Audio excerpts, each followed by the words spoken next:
Come now, conceited performer. It's time to address your relationship with that titan.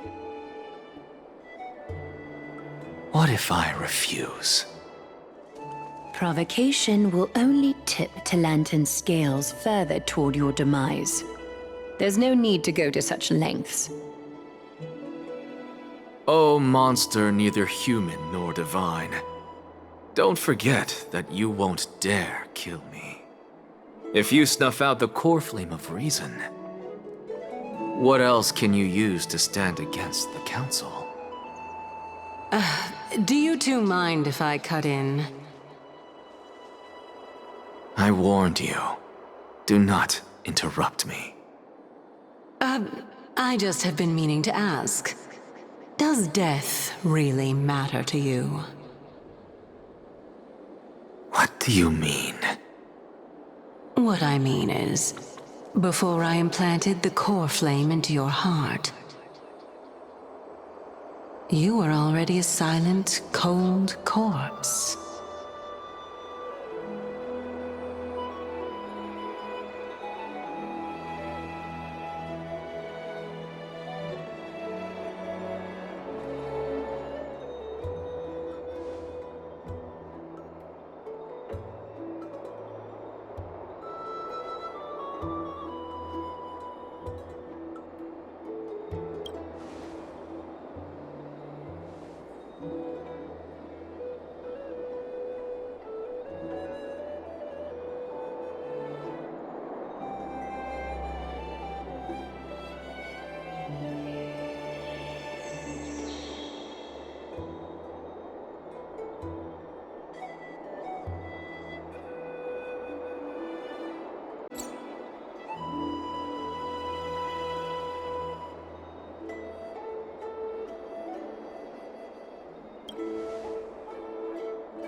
And so, this long day passed for Akama. Some people arrived, and some left forever. Just like every other day of this journey, where we, stumbling, move forward. We have long been prepared. If we are to chase the flames, then we must grow used to farewells. And yet, no one back then could foresee death. Its arrival would always be so sudden and so momentous. Even little Gray, coming from beyond the sky, could not escape the Reaper's two hands. And what people gained and lost in that trial of death was far heavier than life itself. Just like the destiny that the prophecy revealed for Cass. At the end of the Sea of Flowers, the souls of the living shall warm thy fingertips. And after an embrace, there shall be eternal separation.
it's you, Cass. I finished the anthology of poems you lent me. Here it is. I thought you'd be too preoccupied to find time for reading. Precisely because of these obligations, I felt compelled to read it swiftly. Wouldn't all these preoccupations slow your pace? On the contrary, knowing that time is limited can push one to overcome their limitations. The weight of these responsibilities seems to have enhanced my reading efficiency. I understand completely. During my time at the Grove, the closer exams drew, the more efficient I became at tackling everyday mundane tasks. Anything but my actual studies. Precisely. As I remember, you and Finon were both disciples of the new Sporists. I assume that Anaxa's exams were as unreasonable as the man himself, correct? The courses Professor Anaxa taught were Introduction to Alchemy and History of Mythology. And to be perfectly honest, those two courses were the students' greatest nightmares. The history of mythology, taught by the blasphemous great performer himself. I can imagine their fear. Now that I think about it, students would often rush to the podium during class to challenge him on those blasphemous ideas. May I ask, Lady Aglaya, has your relationship with Professor Anaxa always been like this?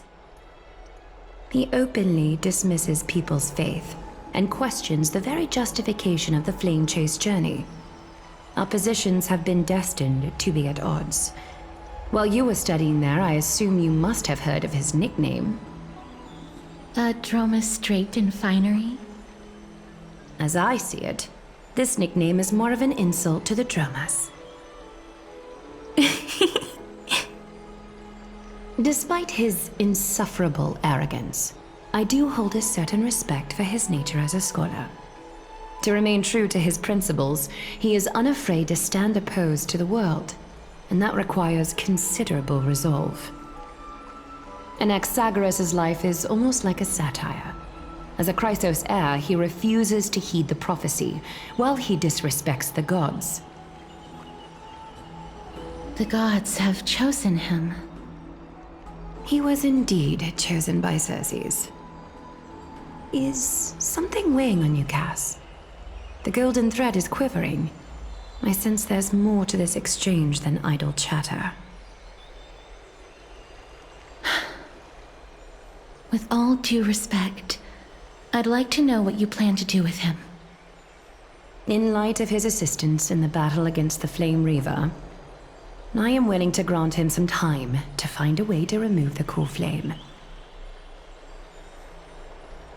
However, if Anaxa decides to make any move that places us in danger, I will not hesitate to take extreme measures.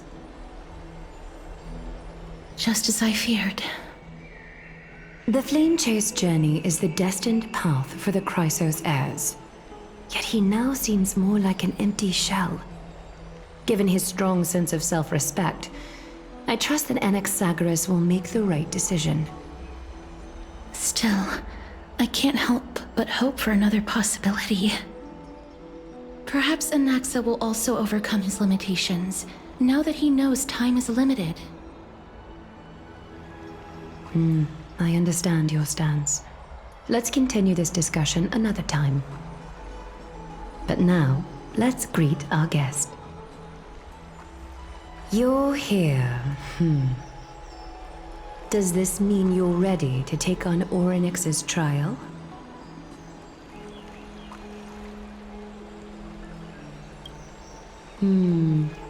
It seems that this sacred beast is just as indispensable, given their intricate ties to the Titan. Memmy mem, memmy mem mem mem mem, memmy mem memmy mem. Surrendering the core flame is a Chrysos heir's duty. Your selfless assistance is deeply appreciated. However, I urge you to carefully consider the risks of accepting the trial. Becoming a demigod means forsaking your humanity. You will inherit Orynyx's divinity and bear the time of Amphorius, all on your own. From that point onward, your fate will be forever intertwined with ours, never to be separated again, until the end of Genesis.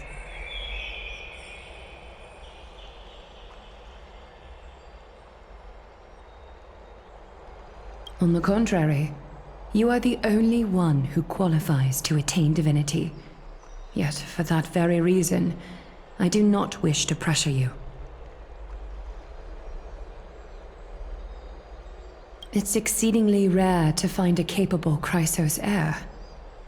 If this path proves unattainable, I am willing to lower my expectations.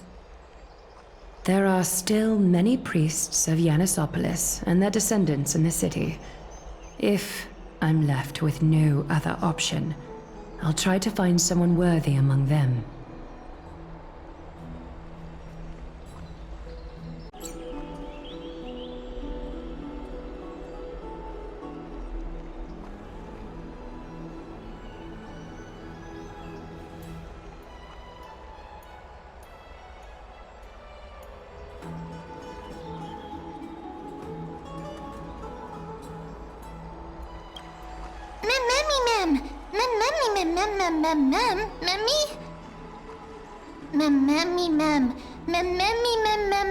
Hero.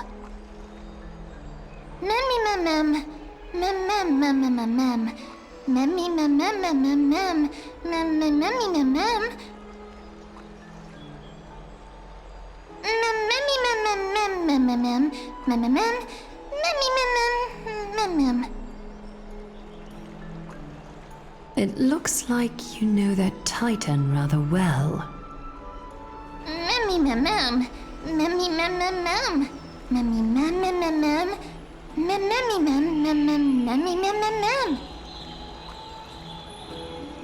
Memories that exist outside of your own experiences. I can't explain why, but I can vouch for Mem's words. When I was in the Abyss, I heard the Titan's groans, full of pain and grievances, yet without any ill will.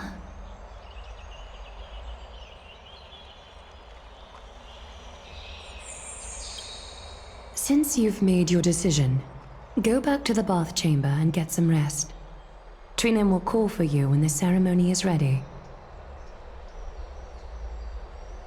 It is difficult for me, as the guide, to absolve myself from blame for things to have progressed to this point. Time and again, you have risen to the occasion for Akima. Nearly rewarding you with some honeydew is no longer able to express the extent of our gratitude. When the dust settles, I hope that we'll have the chance to have a long chat regarding your return journey and the curse of the sky. It's about time that we lift the taboo and discuss things openly.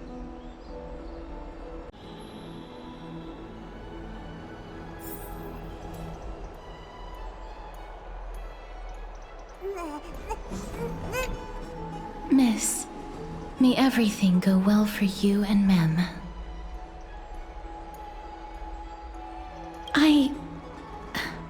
It's nothing.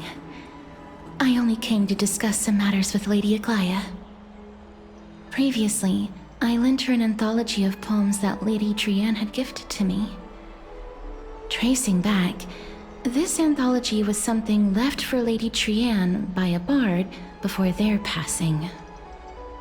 Although personal properties should be cleared out once their owner has passed on, Lady Trianne gave this book to me since she knew how much I liked to read.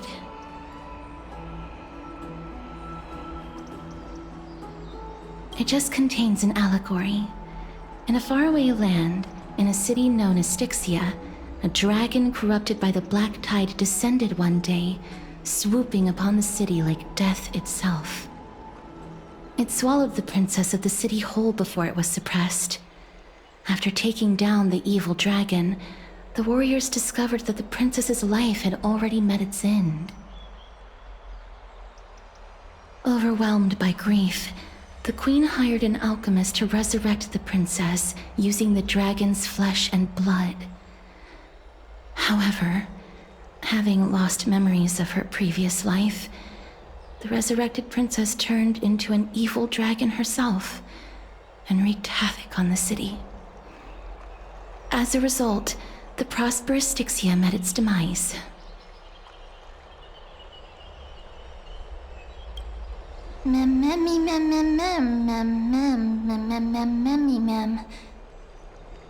The author of this book is Archepia, a wandering bard who traveled to many cities. Among the things she left behind are poems, dictionaries, and many tragicomedy scripts. She even clearly underlined and took notes in books that covered myths with her elegant handwriting. While flipping through these books, I felt like I was afforded a glimpse into the life of Archepia. It felt just like I was traveling with someone that I'd never met before. It was as if she had yet to pass on and was still alive.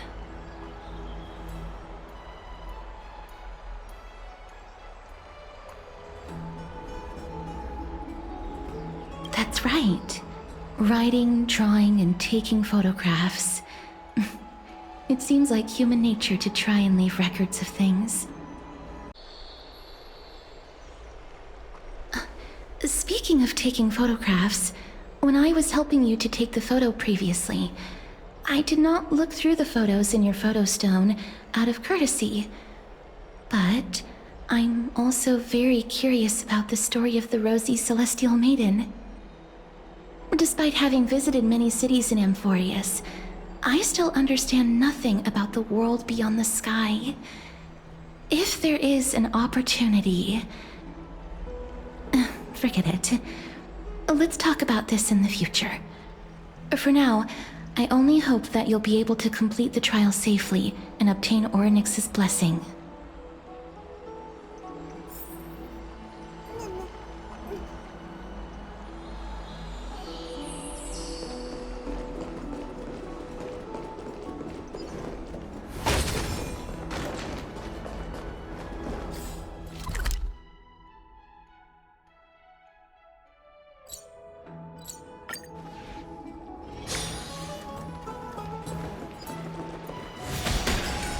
I'd love to go in and take a look.